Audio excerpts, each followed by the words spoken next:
This is the London FinTech Podcast, brought to you by your host, Mike Ballerman, bridging the worlds of suits and t-shirts, of finance and technology, bringing you insights, stories, and inspiration from the golden age of opportunity and innovation happening in London right now.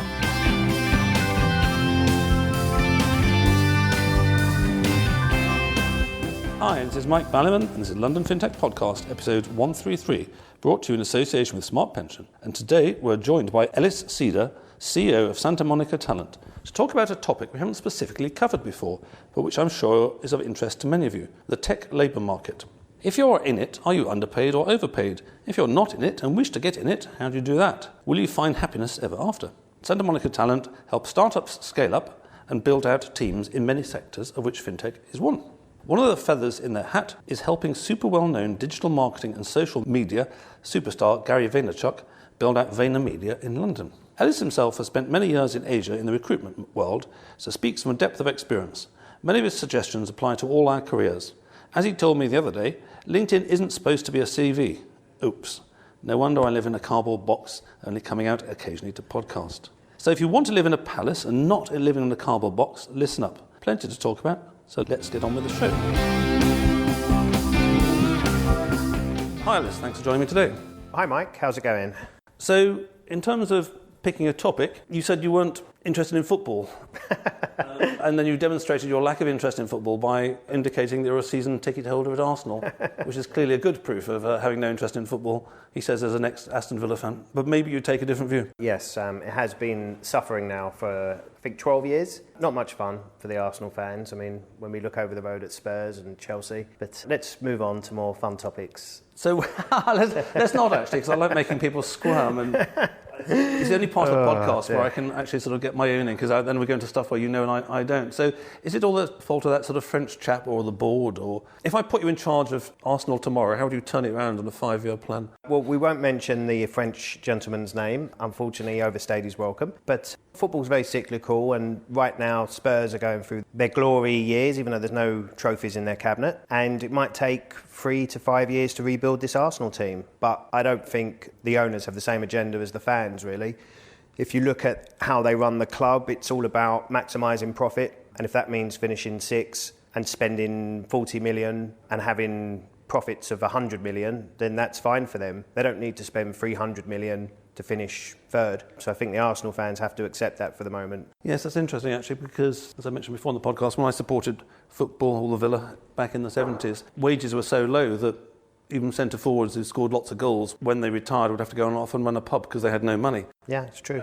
And so I knew how football worked then, and I've largely missed the intervening decades. How does it work then in other football clubs? Because there are financial pressures, the wages are just ludicrous, the transfer costs are just ludicrous. So some FD has to sit there with his little spreadsheet going, oh, we're bankrupt, or actually we made a profit. So how do the better firms who actually succeed, how do they reconcile the need not to go bust and to make a profit with the, as you put it, the need to actually make the fans happy and win a few trophies? Well, the winning trophies has been put down the list of priority for the football clubs. Now, the fans don't like this. But somebody wins the trophy every year, though. When I was young, someone won the league every year, and someone won the FA Cup and League Cup, and that still happens. Absolutely. And apart from the 1 year of the unbelievable Leicester title, it typically is the team that spends most money on wages. I mean, it's a direct correlation, has been for 25 years. So you can go all the way back to the beginning of the Premiership, 93, and the team that spends most money on the wages typically will win the title. And if they don't win the title, it'll be in the top 2. There's not really any shortcuts around this. But I do think the latest model, most of the Premier League clubs, just by being in the Premier League, the money that they gain from TV rights, not even including being in Europe, is enough to make it super profitable, because the asset goes up every year. So even if you hold on to a mid-tier club like Southampton for 10 years, if you bought Southampton for, I don't know what the numbers are, but let's say you bought Southampton for £100 million, in 10 years' time, that could be worth £500 million just for inflation and because of TV rights. So they just need to keep the club in the Premiership. And I think that's pretty much what Arsenal is doing right now. They're just keeping the club just above water, because the worst case scenario for them is they finish 7th. The best case scenario is they finish 3rd. So there is no point of the club spending 300 million this summer, because they still can't finish in the top 2. They're just simply nowhere near as good as Manchester City and Liverpool. Now, the fans don't want to hear this, but this is the brutal truth. I don't like it. So it's an interesting example because it applies to many things I'm thinking about. And obviously it does relate to what the topic of the podcast is in terms of the market for talent. There's a market for talent in everything. It's an interesting example of how we've gone pretty much from the English vibe of sport being an amateur thing, in the cases of cricket and that, the amateur thing for gentlemen as well as the players, to a more Americanized business model where somebody owns a baseball club and there's real talent and there's real money involved. And while you were talking about football, I was thinking about things that I follow, which MotoGP. And MotoGP is dominated in recent years by Honda, Yamaha and Ducati and also ran a little bit, and that correlates very highly with the amount of money that Honda put into their team as opposed to the smaller teams. And even in a very minority sport like winter biathlon, the large teams like Norway have waxing trucks which follow the biathletes around, and they wax the skis and they have like 100 pairs of skis each. Whereas if you're sort of somebody from Estonia, you got your bottle of wax in the evening and you're waxing your ski yourself. And again, unsurprisingly that, and all the sports physios and sports psychologists and training and all that kind of stuff, it dominates it. But the difference between American sports and the Premier League, there's a couple of major differences. American sports, salary cap. Okay. So they brought salary caps in 20, 25, 30 years ago. Oh, wow. And that was specifically to stop billionaire owners buying one team and dominating the league, because that wouldn't be good for anybody. So they saw this. So every one of the major sports leagues have a cap depending on where you finish, how much revenue you make, and it equals out all the divisions. So until the Premier League brings in a salary cap, we're going to constantly have the problems of an unbalanced league, all dependent on who the richest owners are. I mean, it is possible, but the challenge you have with this is that you would need all of Europe to agree, because if the Premier League has let's say they have a 50 million salary cap per team, well, if Spain and Italy don't agree to this, then simply the players will go to Spain and Italy. So the top 6 or 8 leagues in Europe have to agree to a unified salary cap, which is consistent with each other. And only then, I think, will you'll get a much fairer, evened out. I mean, Italy, you've got Juventus just won the title something like 7 times in a row. I mean, it's not good for anybody. Yes, so very interesting point. So the salary cap is the mechanism, but underlying that mechanism, which enables the Americans to do it, is they invented their own sports that nobody else plays. So the World Series of Baseball is sort of remarkably small in terms of the number of international companies participating. That helps. The other thing as well, the American owners, is that they never really take into account there's no relegation in American sports. There's one league for baseball and one league for... Yeah, I mean, they have minor leagues and so forth. They do have secondary leagues, but if you're a major team and you're the New York Yankees, you can't get relegated, which is the difference sometimes when I think they take over teams in Europe. I don't think they take this into account, because if they don't invest enough and they slip off and then they go into the next division, it's a disaster. Okay, so moving on from talent in sport, which is an interesting conversation, in terms of talent in tech. As I mentioned before, you are not just a fintech thing. You scale up startups. Nice phrase that trips off the tongue as long as one is fairly sober. Which tech sectors are you involved in then, Ellis? So mostly we work across fintech, insurtech, health tech, digital agencies, prop tech. Anything AI is exciting for us. Digital incubators, and we tend to gravitate towards startups with a social responsibility, social impact. We just tend to enjoy working with them more. Okay, and so the commonality between them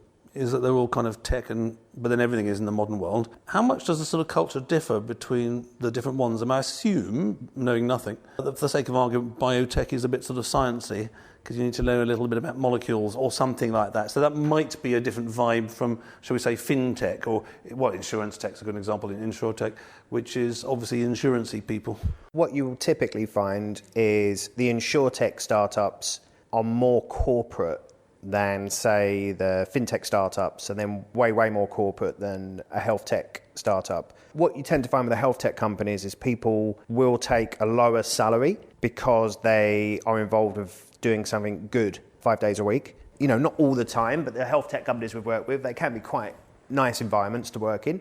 If your number one aim in the company is to provide some new software that's going to help cancer treatment, I think you just have a nicer environment in general. People are kind of working towards one good common goal. Yes, that can be the problem with finance, which is it's terribly abstract. It's a game of numbers, literally. It is, but still, if you look inside the environment of a fintech today, compared to, say, working in one of the big retail banks or investment banks, there's still a massive world of difference between those two environments. Where I'd still say the fintech startups are quite nice places to work as well. I mean, there are a couple of exceptions, but in general, they are still more entrepreneurial, creative spaces to be. Yes, absolutely. No, it's simply reflecting on the point about the cancer. It's an emotive example, but if your reason of getting up in the morning is that you're working on something which might actually mean that 10% more people live, that actually sort of gets you out of bed when, quite a lot, when you can't be asked, as opposed to something where all you're doing is shuffling numbers around, like you're doing a currency app and it exchanges currencies, and so you do it slightly better, and then Mike goes on holiday and Mike has 0.1% more pesetas or whatever. That doesn't quite get you out of bed the same amount. Yeah. So listeners to the show will know a little bit about fintech, so we don't need to dwell too much on the fintech bit of it. But in terms of the market structure, I think this is something that where people's experience will vary enormously. I remember going to a talk by Richard Gombrich, I think I may have mentioned this on the show before, who was the someone or other professor of Sanskrit at Oxford University for his entire life. And he was reflecting back on his whole career studying Buddhism as well as Sanskrit. And he was saying that quite often his students ask him for advice. And he said one of the pieces of advice they always ask me for when they're finishing their degree is, how do I get a job?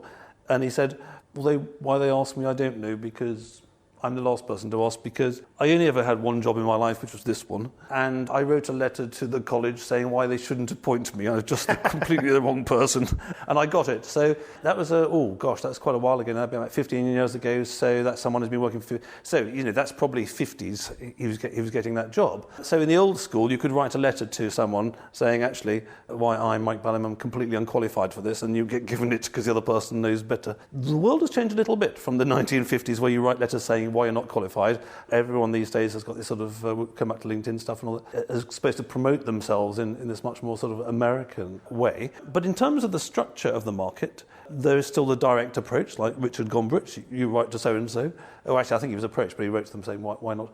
So you write to Barclays Bank and say, I love Barclays Bank, can I get a job? And they've got a department for that kind of stuff. Or there's websites, you apply to websites, or there's brokers and headhunters. So how does the market work as a whole? Yeah, it's an interesting question. And actually, I still think that writing directly to a company is a good form of actually being hired. But it only works in the smaller companies. It's very difficult to write to somebody, we can use Barclays as an example, just because they have, such a strong hiring process, multi-touch, various people involved, that it would be very difficult to get through that process by just sending an email or letter.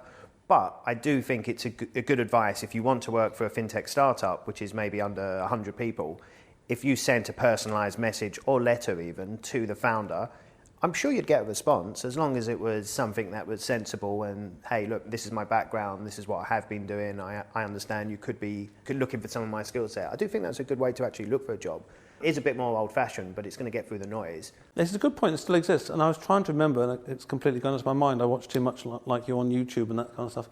And there's a chap called Mark Stein, who's a Canadian host, who I started watching in particular because I remember him because he was the year above me at school. And he looks the same as he did then. He was interviewing somebody in a two-parter, and I've completely forgotten the name. Now, this guy is obviously very important because he got caught up in the whole Mueller investigation of Trump, and he was one of the ones that went to the Slammer or something, and da-da-da-da-da. And he's got a very interesting career because he got involved in spooks in London and all sorts of weird things like that. Anyway, to cut a long story short, right at the early stage of the Trump campaign, he wrote to the Trump campaign and said, look, I've been involved in politics and I actually quite like what your candidate's doing and I'd like to work with you, da-da-da-da-da. They thanked him for his letter and wrote back and said, well, actually, at the moment, there's only two of us on the campaign because it's a super early stage, Yeah. So he'd written there and they said, thank you for the thing. But then when he was going further and Trump was getting through it, they needed to scale it. And they remembered this guy who was interested in them when no one gave a shit. So he ended up recruiting. Anyway, the very complicated story, I'll have to find this for the show notes, but a very complicated story ended up, I think, going to the Nick as a result of being sort of stitched up over Russia. And it was really interesting because it involved spies and politics. It should be made into a movie, actually. So the long story short, the point being is that in this world of tech, it's very easy to forget old school methods, and it's very easy to forget that people are people. But you know more than I, and you say that actually sometimes writing a letter expressing why I want to work for Santa Monica Talent might be a useful thing, and people are generally polite enough to reply. I think if you're sending it to the right person, ideally the founder of the company, and it's a well put together, it can be in a traditional letter or an email or even a social media message, and you're relaying why you're a good fit for the role. I can't see why a founder wouldn't be interested to speak to you. They don't have to pay any third-party agency fees. You're showing initiative. I do recommend for people to do this. I mean, the other methods are, like we discussed previously, LinkedIn's quite interesting because people use it as their CV. But actually, LinkedIn, it's not really for that. It should be it's a PR page for what you are, what you've done, and what you want to do next. So by having your 10 or 15 or 20-year career as a CV on LinkedIn isn't that effective. I would say focus specifically on the areas that interest you and what you see yourself doing in the next 2 to 3 to 5 years, plus obviously showcasing any highlights on there. It's way more effective than just having your traditional CV on there. I still think as well, like we said, that reaching out directly is very effective. I also think attending events on companies that you're interested in and then introducing yourself again to the founder or the leadership team of why you've taken an interest in the company and you'd like to have a chat. I can't see why any company wouldn't be interested if you're being proactive enough to do that. Yes, and it raises an interesting dimension, which is that we're talking about recruitment, but everything you ever talk about in life is a huge abstraction. And it's rather different if you're in your last year of your degree course, or if you're 30 or 40 or 50 or 60, and what your experience is and all that kind of stuff. And I was just thinking that my elder, who's now left university and she starts a data science job or something in the autumn, she got it into her mind because all the students have got into her mind that you have to do an internship or something like that and nobody can get jobs and yada yada. Turned out not to be true because she did get one. Anyway, she was super stressed over it. And going back to it's all too easy to be seduced by a world of tech. So she did what everybody at UCL did, which is like work 1 million hours all night, all weekend, or whatever it was, on your laptop and apply for 1 million jobs. And unsurprisingly, that has a really low success rate because all you're doing is basically filling in your CV and all that kind of stuff, and you're just cannon fodder to something like that. And it reminded me of a book I read about sales in the late 90s, actually, which it said that the best salesmen are to an extent lazy. If you look at the performance of salesmen, the ones who do the most sales actually tend to make the fewest calls every day. Otherwise, it's kind of a version of a spam. It's, I call you, I spent 1 minute looking at you on LinkedIn, hi, I read out what was on LinkedIn and something like that. You think statistically, it's like, the more shots on goal, the better. But actually, you're better off actually planning your shot on goal. But it could be something basic as well. Like, I hear this a lot with people, that they've sent out 100 applications and they've only had a couple of interviews. Sometimes it can be more basic than this. Maybe their CV just doesn't look right for whatever reason. The format's not correct. Maybe there's some basic grammar, or it could even just be it's too long. I would also suggest to people to have a professional CV writer have a look or update their CV for them. It doesn't have to cost that much, but you could get it, I think even for £100, it would help a lot. There is a challenge in London, especially within the startup world. There are a lot of people that want to work in startups, and there's only X amount of jobs. For every role that's advertised, I don't know the exact figures, but let's just say 100 people apply for every single role. So the chances of, like what you're saying here, like the chances of you actually landing one of your dream jobs, if you're doing the traditional game of let's send my CV out to as many companies as possible, I wouldn't like to do the numbers on that, but your chances are low. That's why I think anything you can do to stick out from the crowd, like, a cleaned up LinkedIn, a nicer CV, introducing yourself to founders, it's going to help yourself. And prior experience, presumably, talking at the very junior end, because I was very conscious, and she's got no experience of business. Doesn't matter so much in the startups. At the moment we're in the Rise startup. If you look around you, it's still populated by graduates to 2-3 years experience a lot of the time. So I don't think lack of experience is a problem. Well, this is actually the point I made, I don't want to get stuck on her, but this is the point that I made to her, which is that, and I think she's because she kind of did the opposite of what I say, because you do opposite what your dad says, because what does he know about anything? Of course. And so she applied to sort of, big companies and all that kind of stuff, at which point you are cannon fodder. They want to, I don't know, PricewaterhouseCoopers want 1,000 graduates worldwide, or thousands worldwide, you're cannon fodder, But the small ones do actually just want someone who's smart, personable and hardworking and will learn. In the end, it's gone that way. So anyway, so that's the recruitment at the beginning. And just on that point, in terms of differentiation, I did a talk at Henley Business School to a number of the folks there a year or two ago, one evening as part of one of the programmes that Dan Kiernan, who's been on the show before, organised. And it was noticeable that the drinks afterwards, there was free drink and free food, so students, of course, and some of these were business school students, so they weren't just like kids trying to drink every free drink going. Some of them came up and spoke to me, and one of them said, I've done this, this and this, and I'd like to meet Nigel Verdon, and da-da-da-da-da, can you help? And I'm sure I can help. So he made the effort to come and ask me if I could help. Yeah. He had spoken enough to me for me to understand that I'm not sending Nigel some prout that knows nothing about nothing. Yeah, and you remember the conversation. So the differentiation required can be relatively small, including the courage to actually go and ask some speaker, Yeah, sorry, I've been trying to reach this guy, and this is why I've been trying to reach him. So that's the start of it. So then there's the getting on the thing. Then you've got your 5 years experience market and your 10 years experience market. How do things change over time? Presumably, at some point in time in your career, I don't know how this works in tech, hence having you on the show, but certainly in old school FS, right, which is very different. When I started working in the 80s, it was still lifetime employment in the merchant banks. It was a really weird idea that you would move from one to other, and actually the chairman of the investment business had come from Morgan Grenfell, and everyone thought that was rather strange and very weird. So, but anyway, that market has gone away, where you had one job, one company for life, and you now have a dozen or so. So how do you get yourself headhunted, as it were? If you've got 10 years in this world, say, or 5 or 10, or whatever's big number. An interesting stat is, on average, people are only staying in tech companies for 2 years, 1 month, and that includes Google and Facebook. So if Google and Facebook can only keep hold of you for 2 years, 1 month, and what they provide is unbelievable. They're like 5-star hotels inside. People are moving around a lot. And it's not necessarily for money, because I don't think people get big pay rises in London particularly. I just think in general, people are looking for new opportunities and something that's going to be exciting. But how do you get headhunted? LinkedIn.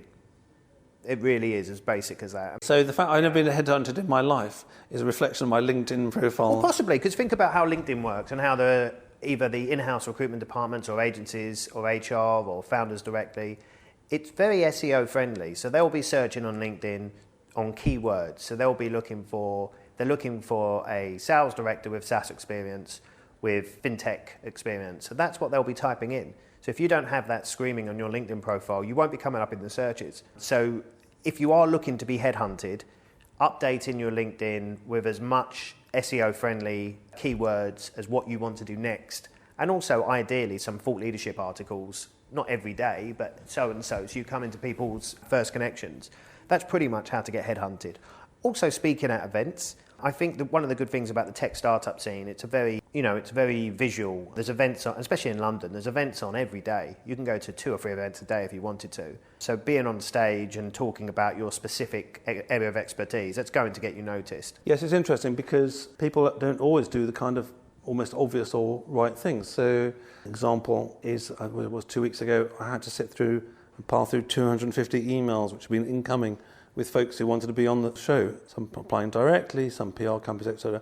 It's just like a nightmare task. So I understand what it's like for a big company working through piles of CVs, because I don't have more than about 30 seconds each time. I should have. And one thing that's super rare, which is somebody that sort of has thought about it from my perspective, which is, Mike's probably got loads of people pinging him and he's super busy, and they send a 3-sentence or whatever. Yeah. What is the most prevalent is I'm just spammed by some sort of PR company.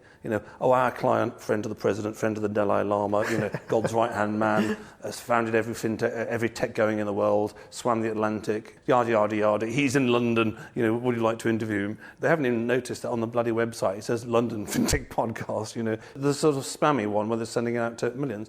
But very few people bother to spend even 10 minutes on my website and work out what it is I'm trying to do. Just basic research. Basic research. It is this scattergun. It is this, let's go for the law of numbers, let's contact a million people. And thinking about the content point, actually, very rarely do I get someone who says, actually, my client, Ellis, Seder, leading light in the world of recruitment, blah, blah, blah, he'd like to talk about so-and-so, and here's a couple of things he did recently. So I could quickly flick through and think, that's an interesting line. Because, of course, what do all forms of journalists, I don't see myself as a journalist, but what do all forms of journalists want?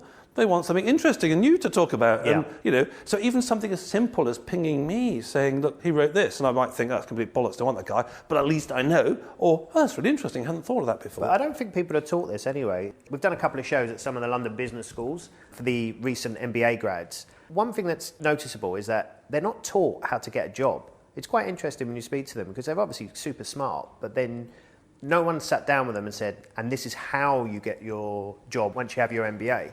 So if no one's telling you how to get a job, then you instinctively just go back to what you think you should do, which is, I'll send my CV out to as many jobs as I possibly can and surely something will land. It really doesn't work very well. And even the smaller companies, honestly, for every role that we'll advertise, if it's for one of our exciting startups, we'd still get 250, 300 responses per role. And remember, only 5% are probably suitable for each position. And that's us in a very small environment. Imagine if you are, like you said, imagine you're transfer-wise. How many CVs must they get per position? Yes, so it's the sales thing. So you don't want to just maximise the number of CVs out there. I mean, I think it's understandable because, again, going back, I think that you still even said, look, in the modern world, it's really tough to get a job, so send your CV out as much as possible. So then they all focus on the volume. But actually, having one dart, as it were, and lobbing it at a dartboard that's 100 metres away is very unlikely to sort of, hit the double top. So it's a Goldilocks thing. You can send too few out, you can send too many. But I think you do need this balance of actually, for the sake of argument, I don't know, it depends on which segments of the market you are.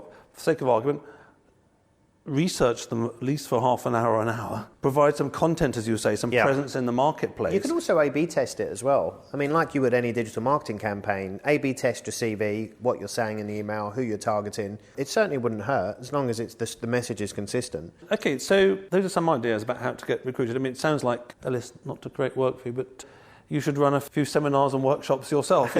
Just charge people 20 quid and give them a cold pizza. I honestly think maybe I have 6 or 7 of these phone calls a week with candidates that are asking me, it's the same question. It's like, talk to me, like, what do I do to improve my chances here? So it's very consistent. Like, everyone's got the same problems. The other thing is that the market is always telling us what the market wants, and we, like me, with these 250 emails coming in, we all regard it as a nuisance, all a hassle, but actually this hassle means that some service isn't being provided somewhere in the market.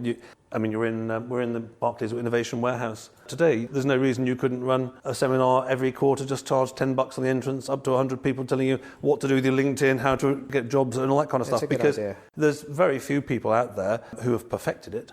At any stage, doesn't matter what age you are. Because you know why? There's no one answer. There's no magic wand. Some basic principles, though. Don't have a LinkedIn profile like mine, for example. I mean, let's put it this way. In this day and age, if someone sends me a CV without a LinkedIn profile, I'm nervous. I can't think of a reason why you wouldn't have a LinkedIn profile in this day and age. I think it would go against you. And photos. Photos, yes. If I look at somebody and there isn't a photo there, I think that's a bit strange. Photos I'm less bothered about, to be honest with you. I mean, actually, the very latest trend in the States is removing photos. Why? Because it's sexist or something? It's not so much sexist. You could remove names. Well, yes, it's removing names, photos and education.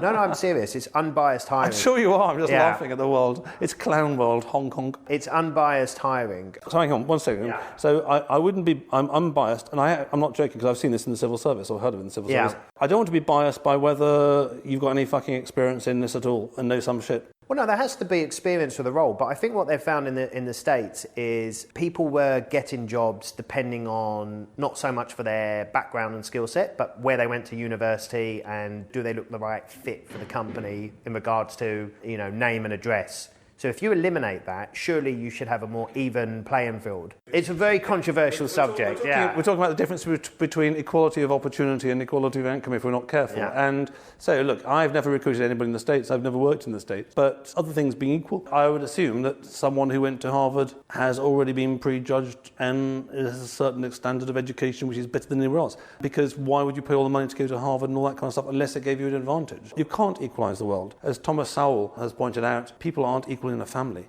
You have a few kids, you'll soon find out they're not all equal. Everybody's not equal. So why shouldn't I be, quotes, prejudiced in favour of Harvard, unquotes? I'd be stupid to only recruit people from Harvard.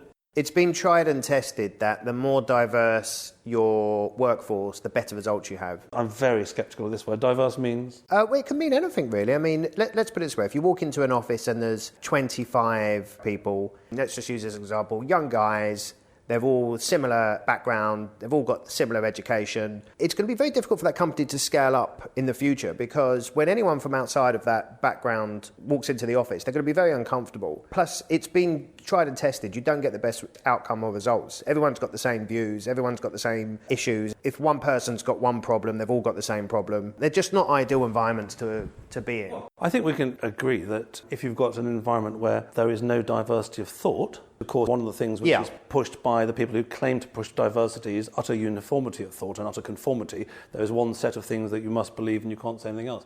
Then that's disadvantageous. I mean, it's a bit of a tangent, but I would be very sceptical about the data for the following reason, which is having looked far too much at corporate governance over the last couple of years, all the evidence shows that worldwide, the best managed firms that are most successful, CSFB has got a big paper on this, for example, are family firms. Family firms absolutely do not treat everybody equally. They are built up from the family. Now, why you get from that a coherence and a commitment to the firm that goes beyond sort of money. So you mentioned, for example, Googles and the Facebooks have people rotate every couple of years. There's two models. There's the old-fashioned tribe clan model, which can be very successful, very coherent. And frankly, I've never been in a family firm where the family didn't argue the toss amongst each other anyway, because you know what families are like. How appealing are they to work for, Mike, though? Because I think today's workforce would be very lukewarm on that type of environment. Like if you asked your daughters, like, would you prefer to work in a family-run office? Well, frankly, they would know nothing because they'd never worked. But instinctively, they would probably think to themselves, like... No, I'm not talking about a family office. I'm talking about... The Economist had an article. Around Europe, most big firms in Italy, most in France, most in Sweden are family controlled. There is one family. So, and going back to my experience of being at Clark Benson, it was a family firm. And there are a lot of advantages to that in that the family's reputation is bound up with it. So it was more ethical than other firms. Now, it is slightly an academic thing, it's slightly old school. And also, going back to diversity, frankly, there was very little diversity in old Kleinworts, certainly pre-Big Bang. As I mentioned before, on the main board there were about 12 directors, 10 of whom were from Eton. Now, that didn't lead to a lack of diversity of thought, because some of those have been trying to stab each other in the back for the last 40 years, from hating each other in the playground at school. Anyway, we're getting slightly off the topic there, but it's an interesting one. And we got into this little diversion via the LinkedIn thing, and my comment that I'd assume that other things being equal, going to Harvard was quite a good thing. But anyway, the good thing is it's still a little bit of a free will. So if I start a company tomorrow and recruit a bunch of folks from Harvard, I can come back to you in 3 years saying there's no way I'm going to take those bastards from Harvard ever again. Can't stand them. So let's get to very direct and simple factual matters. Money. People go to work for the pleasure and sheer enjoyment of working for people above them in the hierarchy, and also sometimes they enjoy the job themselves, but also one or two people actually go there to make a few quid, because when they go to the supermarket wants money for food. So you made some interesting remark when we were talking about what to do on the show earlier, which was that you see London as quite a low cost place, whereas I've always seen it as a quite a high cost place. Well, it's a high cost of living, no, undisputed. I mean, one of the most expensive places in the world to live. But salaries, and I firmly believe this, haven't really gone up that much in the last 15, 20 years. I think they went down during the post-credit crunch, and I'm specifically talking high-tech, high-growth, early-stage companies here. The salaries are very, very low. You can earn an awful lot more working in a corporate. That's undisputed. I don't think everybody is aware of that, and it is a shock when people start interviewing. You know, for me personally, I try and bring this up as early as possible. Give me an example. What are we talking about? I don't know, you're 30, 10 years experience, whatever. I don't know. It depends on the function. I mean, software developers are paid quite consistently well, for obvious reasons. But remember, software developers in a startup is only, at best, half of the office. My guess of developers is about 75 grand these days. I think the average is 67, but that's just the average. I mean, that goes north all the way to, whatever you want to pay, really. Your initial question was how much do they earn? It depends. I mean, if you're a software salesperson, depends on how many years of experience you have. What I tend to find is 2 to 5 years experience, salary should be about 40 base with a potential 100 OTE. OTE? On target earnings, if everything goes to plan. Now, the issue is you're joining a high-growth, early-stage company with lots of really interesting, exciting ideas. We don't know if you are going to sell this product to 1 million people. So you are taking a huge risk here. But the trade-off is more creativity in the workforce. You're allowed to use a lot more of your skill set. It's more entrepreneurial. They can be fun environments to work in. You can come in casually. The work hours are way more flexible. So you've got to trade off, what do you want from your career? Is it to work in the corporate and earn more money? And what's the premium then, other things being equal, between startups, scale-ups, techs? It's difficult, again, because if we're talking, marketing, the salaries in marketing is very low, because there's also a massive supply of talent in London. So I think the talent pool in London is about as good as it gets in the world, and I'd put New York and San Francisco in that. I think there's something like, the digital pool in London is about 300,000 people. So you're constantly competing with other good people. So you're coming very precise. I'm going from fact packets. Yeah. So you're working in a tech firm, in Barclays Innovation Warehouse, or you go and work for Barclays in Canary Wharf. Do you get paid twice as much at Barclays in Canary Wharf? Other things being equal, and obviously it's a wide range. Maybe not twice as much. 50% more, 10% more? I'd say, okay, if you took a job at Barclays compared to a startup that's just raised Series A, your take home's probably 50% less. But you should be negotiating equity, options on a potential event. Now, the challenge on the options piece, as we know, is there are so few events that your chances of the options materialising is quite slim. Probably the most successful cases I've seen of this are people that can pick the companies wisely, they build up a portfolio of options and then keep the options when they move on to the next company. So over a 10 or 15 year career... People are not allowed to keep options, because I've heard plenty of stories where people can't keep options when they leave. Depends on what you agree. But you certainly can agree to keep options post leaving the company, as long as you leave your company in, everything's gone to plan and you've shaken hands, you're moving on to your next venture. But I think the best case scenario is over a career, you have a portfolio of stock options you've built up. And hopefully, if you've worked for 5 or 6 companies, you'd have to say 1 or 2 of them, there will be an event. That's probably your best case scenario. But you'll receive that rather than a big bonus than you would in a bank. Yes, no, I get that. I haven't had that many conversations, unsurprisingly, with people about their packages and that, but I have had 1 or 2 conversations where fintechs in London are starting to run into a problem that I saw in, I wasn't in Merrill Lynch, but I heard about Merrill Lynch 30 years ago, which is, and also HSBC, so about 10 years ago, which is that people are locked in by having various options packages and they can't leave. Then after a while they start just hanging around because they've got bored of working, and the idea of locking people in with options works fine until time goes by, and then it's 5 and 10 and 15 years, because actually it can slow down your rotation. We're still not that part of the evolution of the startup world in London. I mean, even if we look at, say, a TransferWise, they call them a unicorn. So if you're locked into TransferWise on options, you're probably at the point now where you're having discussions about what's next for me. But then have you signed a contract which allows you to keep those options if we're going to move on and everything, let's shake hands, or do I have to forego them? I think most people are signing contracts saying that I get to keep them. And then that's fair for both parties, if you've done your part. I don't have that many conversations, I'm just thinking. And 1 or 2 conversations I've had are people who joined in the early days of fintech, or when firms were just forming, and I can quite understand that sort of terms and conditions then would have been, look, well, obviously we're going to be really spectacularly successful in 3 years and 5 years, and obviously you can't keep the options if you leave, because we were trying to bind the team together, going back to what is it that binds together. But it's not a statistical study. Anyway, that's all very interesting. We can keep talking about this all day. So before we wrap up the show, I'd like to thank all the listeners out there. I hope you're well paid where you are and enjoying your job. And if you're not, you apply some of these things about tidying up your CV and LinkedIn. I must ask Ellis whether actually the people who tidy up your LinkedIn for you get a few of them on my case, but maybe I'm a sort of a hopeless case by now. I'd also like to thank my brand partner for the podcast, Smart Pension, who are fast, secure and free. Check out their UK workplace pensions at autoenrolment.co.uk. So talking about gaps in the market, are the people who tidy up your LinkedIn CV? I think I quite like mine retro, actually. I don't think I'd change it. It's kind of 2 fingers to the modern world. I don't believe in the 21st century. I don't think it's going to last. I think it'll run out at some point. Yeah, you're more of a zombie apocalypse, yeah? Yes, indeed. No, it's here to stay, LinkedIn. There's not much you can do about it. I mean, the only thing that could happen is Google or Facebook produce a LinkedIn competitor, which has to happen at some point. Let's put it this way. Rather than specifically saying LinkedIn, I would say your social presence has to be updated and in tune with what you want to do with your career. So, we haven't discussed Santa Monica Talent very much, other than mentioning that you scale up startups. Yes. Do you start up scale-ups as well? That's every other week. The problem with saying we just work with startups is that startups can be anything from 2 people working from home with a new idea all the way to what's TransferWise today. I mean, clearly it's not a startup. So typically we'll work with early stage companies with software or technology behind the business that is either at Series A, probably to Series C is our sweet spot, before they have an in-house talent team, and we'll provide an interim recruitment talent advisor while they're scaling up. That's essentially the business model. It's a bit different. We're kind of a hybrid. We're not really an agency, and we're not really a full-time head of talent. We're somewhere in the middle. And I think it suits our customer base who are growing and need a hybrid type of service. And how do people get to hear about you, other than being on the London FinTech podcast, and your business will grow enormously as a result? LinkedIn. Oh, right, okay.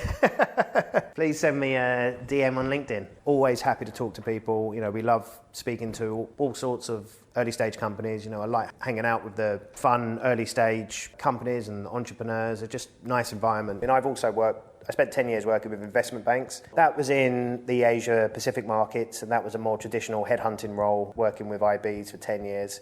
So I've done both now. I've spent 10 years working with investment banks, and now the last 5 years working with high growth startups. Both have been enjoyable. Great. Okay, well, we've covered quite a lot of ground there, and I'm glad I'm not in the market for a job, because otherwise I'd be feeling very guilty. But all of those of you decades younger than me ought to actually implement some of this stuff. It's one thing knowing about stuff, and it's another thing actually doing it. And in a sense, professionalising yourself means that you'll get more opportunities going forwards. And I quite like the idea of actually having some courses telling people how to get recruited. It's an always changing world. So thanks so much for that, Ellis, and I wish you every success in the future. Thank you very much.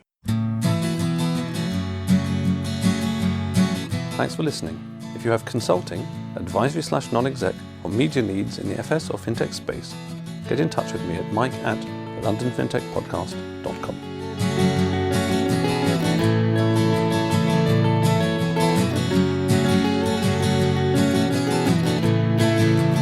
We could sit in a bend there all day, watching the firelight dance, watching the firelight dance.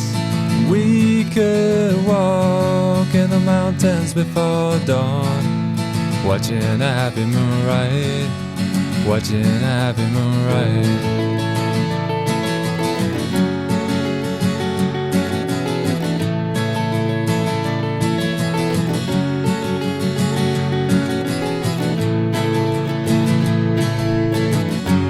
Come away from the city, with the tarmac so dead and the people so sad. Come away from the city, with the faces so grey, with the pain of the everyday.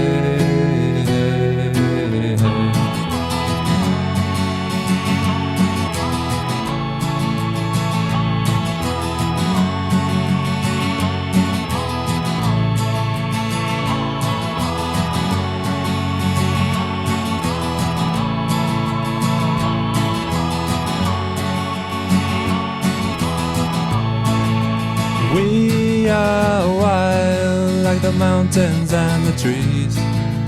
Can you see what I mean?